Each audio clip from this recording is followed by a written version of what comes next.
the compassion has to be accompanied by the truth and follow the truth. And insisting on the truth is a compassionate response. I want to go back to what I just mentioned about apologies because you've got some really good information in your book about what what an apology is versus what a concession is.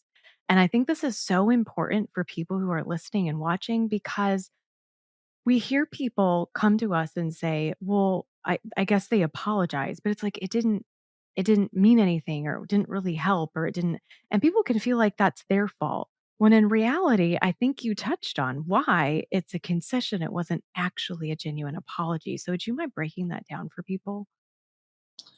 Yeah, and I think at any point, during this process of bringing truth into the light, however that happens, that there's got to be an emphasis on what's true and a communication of truth, speaking the truth in love.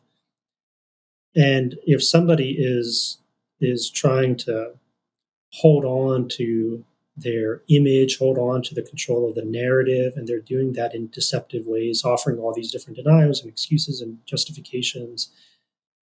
What I've seen happen, sadly, is that that might progress until that person finally reaches a point of having to acknowledge, yes, this did happen, having to acknowledge some kind of responsibility, but they're not doing that from a place of sincerity and out of a desire to make amends and repair what's been broken, but they're doing that as sort of a last gasp effort to retain their legitimacy in the eyes of others, to retain the power that they have. So the way that I've seen it expressed sometimes is leadership, an abusive person saying, "All right, well, if if all people want is an apology, then we'll apologize. I'll apologize, and then maybe everyone will be satisfied and go away." That isn't that never leads to an authentic apology. It leads to what I call a concession. It's it's people conceding, kind of waving a white flag of surrender, and hoping that that'll just diffuse everything. And the main difference is, I think, one is in the intent, but also as you can't always gauge intent, but you can look at what's being communicated. I think the main difference in what's communicated is whether or not you see attached to the quote unquote apology all the attempts to promote themselves, all the attempts to defend themselves, all the excuses and justifications. So usually in a concession, you might have a very short admission of responsibility, like a "I'm sorry," and then you get some of the self promotion, but this is what I've done all my life to show that this is not who I am. This is not what I'm like. Or you might get all these excuses, but you just need to understand how difficult life has been for me. Or you might get an attack, some kind of language that then turns things around and attacks the people who raise concerns. So it's not an apology. It's something else is being communicated. But because the person throws in the words "I'm sorry," they might be able to say it's an apology, and people might accept that. The other difference in communication that I've seen is when you have these conditions that are applied, usually introduced by that two little word "if" that sadly shows up in too many apologies, especially institutional apologies, where what I've seen happen is leadership get to the point where, okay, they can't deny that, yes, people have been harmed and we need to own our responsibility. And so they get up and they make an apology, but somebody has convinced them, maybe a lawyer, that if you If you actually confess, then you might open yourselves up to liability. Somebody might sue you. So they say something like, if anyone was harmed, um, if we have been too harsh, or if we have mistreated people, if people have been abused. And that, anytime I see that, what I see is a concession. And because it doesn't actually name the wrongs clearly, the injuries that have been caused by that wrong, but it's leaving the possibility, the door open, that maybe this did or didn't happen, or maybe we're guilty of this, maybe we're not. But it's so sly and it's so subtle that it can appear as, okay, this is they've said they're sorry, but you've got these little conditions that are introduced, these little two-letter words like if, or that little word but, and something else is being communicated other than an authentic apology.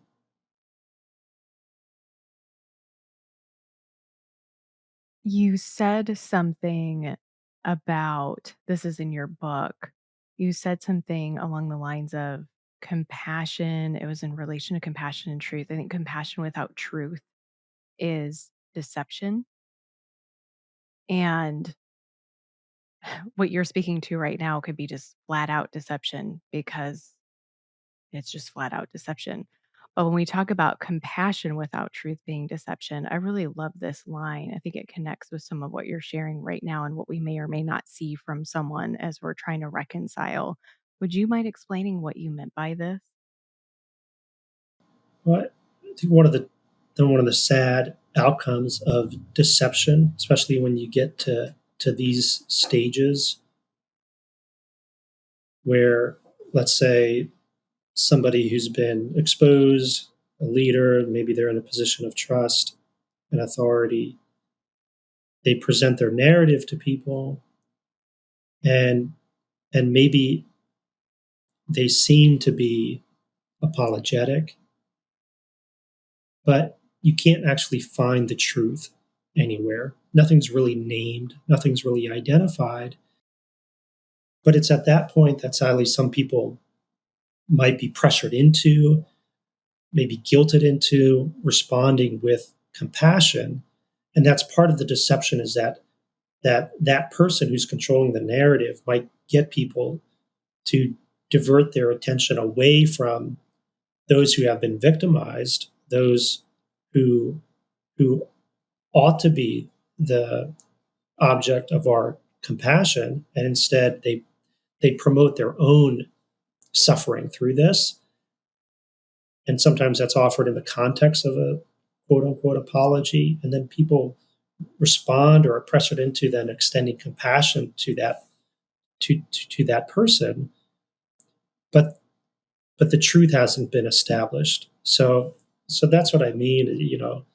That if that the compassion has to be accompanied by the truth, and follow the truth, and insisting on the truth is a compassionate response. I think of um, something Alice Walker, who's best known, I believe, for writing the book The Color Purple, said in one of her interviews, or in one of her writings. She told the story of breaking something as a child, and then her dad coming to her and asking her, did you break this? And wondering as a child how her dad is going to respond if she tells him the truth. But she decides she's going to tell him the truth. She tells him the truth, and he responds with such compassion, and in a way that delighted in her truth telling. And she says, that one of the lessons from that was that in telling the truth, you free yourself from the prison of untruth. And I think that's a powerful picture and way of putting it. Is that, if somebody's walking a path like this, and there have been accusations, and leadership has failed people, leadership has mistreated people, and and there's a moment now to tell the truth. The compassionate response, I think, is to invite people to do that, even if they've tried to offer an apology, but they still haven't named the truth. To invite them to do that and insist on that as a that is a compassionate response. I can think of an example from my own story that I think what you're sharing applies to very well. My in my story, my primary story is in like, being raised in a pseudo-Christian cult. The fact that mine and my siblings' abusive leader was our father, our literal biological father, really played into the compassion piece so strongly that even though he's been gone for over 15 years now, he died quite some time ago. Some are still completely unable or unwilling to consider what's true. They're unwilling to consider the truth. And so, with me being out about the truth, speaking to the issue and sharing from my story, attempts have been made to assign the guilt and shame to me for acknowledging the truth of what's happened. But in reality, it's the truth. And the truth doesn't come without love for someone. It's just what's true. And the truth doesn't come without compassion for someone and their story of how they got to be where they were. It's the truth, though. And so I see that interplay where some people they want to give all the compassion, but they totally overlook the truth because if they do look at the truth, the compassion's going to have to be tempered by that truth because there's going to be some accountability that now has to come into play as well. And that's hard. And so I want to acknowledge that for everyone as well. Like there's a freedom. I resonate with what you said. I think you said Alice shared.